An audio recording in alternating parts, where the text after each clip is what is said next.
Hello എല്ലാവർക്കും നമസ്കാരം. പുതിയൊരു വീഡിയോയിലേക്ക് സ്വാഗതം. നമുക്കിന്ന് ഈ വീഡിയോയിലൂടെ 3 സെക്ടർ മാക്രോ എക്കണോമിക് മോഡൽ എന്താണെന്ന് മനസ്സിലാക്കാം. നമുക്ക് വീഡിയോയിലേക്ക് കടക്കാം. 3 sector macro economic model. The 3 sector macroeconomic model is an extension of the basic Keynesian 2 sector model. അതായത് ബേസിക് ആയിട്ടുള്ള കെയ്ൻസിന്റെ 2 sector മോഡലിന്റെ ഒരു എക്സ്റ്റൻഷൻ ആയിട്ടാണ് ഇത് വരുന്നത്. Which includes only house hold and business ആണ് ഇതിൽ വരുന്നത് 2 സെക്ടറിൽ വരുന്നത്. അപ്പോൾ ഇതിൽ ഗവൺമെന്റ് കൂടെ ആഡ് ചെയ്യുമ്പോൾ 3 സെക്ടർ ആയി. By adding the government as the third sector.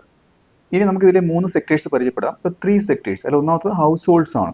House holds എന്ന് വെച്ചാൽ കൺസ്യൂമേഴ്സ് ആണ്, സാധനങ്ങൾ മേടിക്കുന്നവർ. അപ്പോൾ ഈ കൺസ്യൂമേഴ്സിന്റെ പ്രത്യേകത എന്ന് പറഞ്ഞാൽ ഹു പ്രൊവൈഡ് ലേബർ, അതായത് അവരുടെ അധ്വാനം ആണ് അവർ പ്രൊവൈഡ് ചെയ്യുന്നത്, അങ്ങോട്ട് നൽകിയിട്ട് and spend income on goods and services. അതായത് അവർ തൊഴിൽ ചെയ്തിട്ട് അവർ വരുമാനം മേടിക്കുകയും അത് സാധനങ്ങളും സേവനങ്ങളും മേടിക്കാൻ വേണ്ടിയിട്ട് ചിലവഴിക്കുകയും ചെയ്യുന്നു. ഓക്കെ, ഫേംസ് ആണെന്നുണ്ടെങ്കിൽ അതിൽ ബിസിനസ്സുകളാണ് ഫേംസ് എന്ന് പറയുന്നത്. അവർ എന്ത് സാധനങ്ങളും സേവനങ്ങളും പ്രൊഡ്യൂസ് ചെയ്യുന്നു. Produce goods and services and invest in capital. അവർ കൂടുതൽ മെഷീനറീസിലൊക്കെ ഇൻവെസ്റ്റ് ചെയ്ത് സാധനങ്ങളും സേവനങ്ങളും ഉണ്ടാക്കുന്നു. ഗവൺമെന്റ് ആണെന്നുണ്ടെങ്കിലോ കളക്ട്സ് ടാക്സസ്, ടാക്സ് കളക്ട് ചെയ്യുന്നു and spends on public goods and services. അതായത് പബ്ലിക് ഗുഡ്സിന് വേണ്ടിയിട്ടും സേവനങ്ങൾക്ക് വേണ്ടിയിട്ടൊക്കെ അവർ സ്പെൻഡ് ചെയ്യുന്നു. അതായത് പബ്ലിക് ഗുഡ് എന്ന് പറയുമ്പോൾ എഡ്യൂക്കേഷൻ, ഹെൽത്ത് കെയർ, ഇങ്ങനെയുള്ള പബ്ലിക് ഗുഡുകളാണ്. അത് പിന്നെ സ്ട്രീറ്റ് ലൈറ്റ്, അങ്ങനെയുള്ള പബ്ലിക് ഗുഡുകൾക്ക് വേണ്ടിയിട്ട് ഇവർ പണം ചിലവാക്കുന്നു. ആര്? ഗവൺമെന്റ്, ഈ തേർഡ് സെക്ടർ. ഇനി നമുക്ക് കീ കമ്പോണൻസ് നോക്കാം. The model focuses on aggregate demand. അതായത് ഈ മോഡൽ അഗ്രിഗേറ്റ് ഡിമാൻഡിലാണ് ഫോക്കസ് ചെയ്യുന്നത്. ഒരു എക്കണോമിയിലെ മൊത്തത്തിലുള്ള demand which in the 3 sector model is. അതായത് ഈ അഗ്രിഗേറ്റ് ഡിമാൻഡ് 3 സെക്ടർ മോഡൽ വരുന്ന ഒരു ഇക്വേഷനിലായിട്ട് കാണിക്കുന്നത് ഇങ്ങനെയാണ്. AD is equal to C plus I plus G. അത് സിമ്പിൾ ആണ്. ഇവിടെ സി എന്ന് പറയുന്നത് കൺസംഷൻ, അതായത് ഹൗസ് ഹോൾഡിന്റെ കൺസംഷൻ എക്സ്പെൻഡിച്ചർ ആണ് സിയിൽ വരുന്നത്. ഐ എന്ന് പറയുന്നത് ഫേംസ് ഇൻവെസ്റ്റ് ചെയ്യുന്നതാണ് ഐയിൽ വരുന്നത്. ജി എന്ന് പറയുന്നത് ഗവൺമെന്റ് സ്പെൻഡിങ്, നേരത്തെ പറഞ്ഞ പോലെ ഗവൺമെന്റ് സ്പെൻഡ് ചെയ്യുന്നതാണ് ഇതിൽ വരുന്നത്, ജിയിൽ വരുന്നത്. അപ്പോൾ ഇത് മൂന്നും കൂടെ ആഡ് ചെയ്യുമ്പോഴത്തേക്ക് മൊത്തം ഒരു എക്കണോമിയുടെ മൊത്തത്തിലുള്ള ഡിമാൻഡായി. ഈ 3 കാര്യങ്ങൾക്ക് വേണ്ടിയിട്ടാണ് പണം അങ്ങോട്ട് പോകുന്നത്. അതായത് സാധനങ്ങളും സേവനങ്ങളും ആവശ്യപ്പെടുന്നത്, ഡിമാൻഡ് ചെയ്യപ്പെടുന്നത്. ഓക്കെ, അതൊന്ന് ചിന്തിച്ച് നോക്കിയാൽ മനസ്സിലാവും. In this model the government also collects taxes. അതായത് ഗവൺമെന്റ് ടാക്സ് കളക്ട് ചെയ്യുന്നു, T, which affect disposable income. അത് ഗവൺമെന്റ് ടാക്സ് കളക്ട് ചെയ്യുമ്പോഴത്തേക്ക് ഡിസ്പോസബിൾ ഇൻകത്തെ അത് ബാധിക്കുകയാണ്. അത് ആൾക്കാരുടെ സ്പെൻഡ് ചെയ്യാനുള്ള ഇൻകമാണ്. അതായത് ഇൻകം ടു സ്പെൻഡ് ആണ് ഡിസ്പോസബിൾ ഇൻകം എന്ന് പറയുന്നത്. അപ്പോൾ അതിനെ ടാക്സ് ആയിട്ട് പൈസ പോകുന്ന നേരത്ത് കുറച്ച് പൈസ അവർ സ്പെൻഡ് ചെയ്യാൻ അവരുടെ കയ്യിൽ ഉണ്ടാവുകയുള്ളൂ. Okay, and thus consumption. അപ്പം ഡിസ്പോസബിൾ ഇൻകത്തെ ബാധിക്കുകയും അതുവഴി കൺസംഷൻ, അവർ സാധനങ്ങൾ മേടിക്കുന്നതിൽ നിന്ന് അവരെ പിന്തിരിപ്പിക്കുകയും ചെയ്യുന്നു. അത് കുറച്ച് സാധനങ്ങളെ മേടിക്കാൻ കഴിയുന്നുള്ളൂ. സോ ഡിസ്പോസബിൾ ഇൻകം, അതായത് YD എന്നുള്ള അക്ഷരം കൊണ്ടാണ് ഡിസ്പോസബിൾ ഇൻകത്തെ സൂചിപ്പിക്കുന്നത്. അതെങ്ങനെയായിട്ട് മാറുന്നു? It becomes YD is equal to Y minus T ആണ്. അത് ടാക്സ് കഴിഞ്ഞിട്ടുള്ളത്. Where Y is equal to national income or ഔട്ട്പുട്ടിനെയാണ് Y കൊണ്ട് സൂചിപ്പിക്കുന്നത്.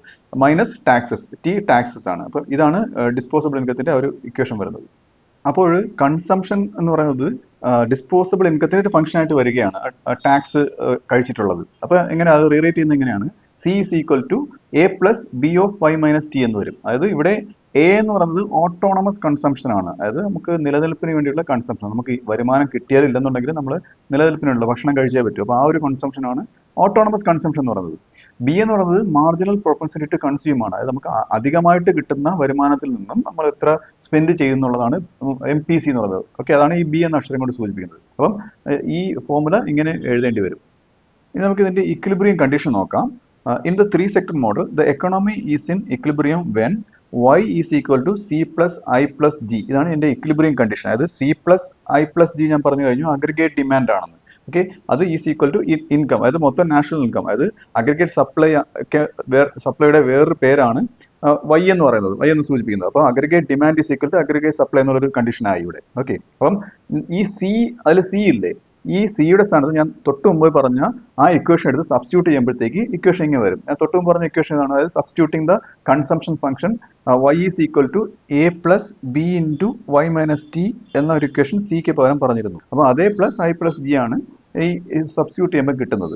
Solving this equation helps find the equilibrium level of income or output. അപ്പോൾ ഇത് solve ചെയ്യുമ്പോഴാണ് equilibrium level of income അല്ലെന്നുണ്ടെങ്കിൽ ഔട്ട്പുട്ട് കിട്ടുന്നത് എക്കണോമിയുടെ. ഇനി നമുക്ക് ഇതിന്റെ പ്രാധാന്യം നോക്കാം, importance. The 3 sector model shows how government policies, അതായത് ഗവൺമെന്റിന്റെ പോളിസീസ് എങ്ങനെ എക്കോണമിയെ അഫക്ട് ചെയ്യുന്നു എന്ന് ഈ 3 sector മോഡൽ മനസ്സിലാക്കി തരുന്നു. അതായത് ടാക്സേഷൻ, സ്പെൻഡിങ് പോലെയുള്ളതാണ് ഗവൺമെന്റിന്റെ policies. It lays the foundation for fiscal policy analysis. അതായത് ഫിസ്ക്കൽ പോളിസി അനലൈസ് അത് വിലയിരുത്തുന്നതിന് വേണ്ടിയിട്ട് ഒരു ഫൗണ്ടേഷൻ കൊടുക്കുന്ന ഒന്നാണിത്. How changes in G and T, അതായത് ഗവൺമെന്റ് സ്പെൻഡിങ്ങും ടാക്സേഷനും. ഓക്കെ, അപ്പൊ ഇതിലുള്ള മാറ്റങ്ങൾ നാഷണൽ ഇൻകത്തെ എങ്ങനെ ബാധിക്കുന്നു, how it influence national income എന്നും മനസ്സിലാക്കുന്നതിന് ഒരു ഫൗണ്ടേഷൻ ഇത് കൊടുക്കുന്നുണ്ട്. അതൊക്കെയാണ് ഇതിന്റെ പ്രാധാന്യം. അപ്പോൾ ഈ വീഡിയോ നിങ്ങൾക്ക് മനസ്സിലായെന്ന് വിശ്വസിക്കുന്നു. അടുത്ത വീഡിയോയുടെ മറ്റൊരു വിഷയമായി വീണ്ടും കാണാം.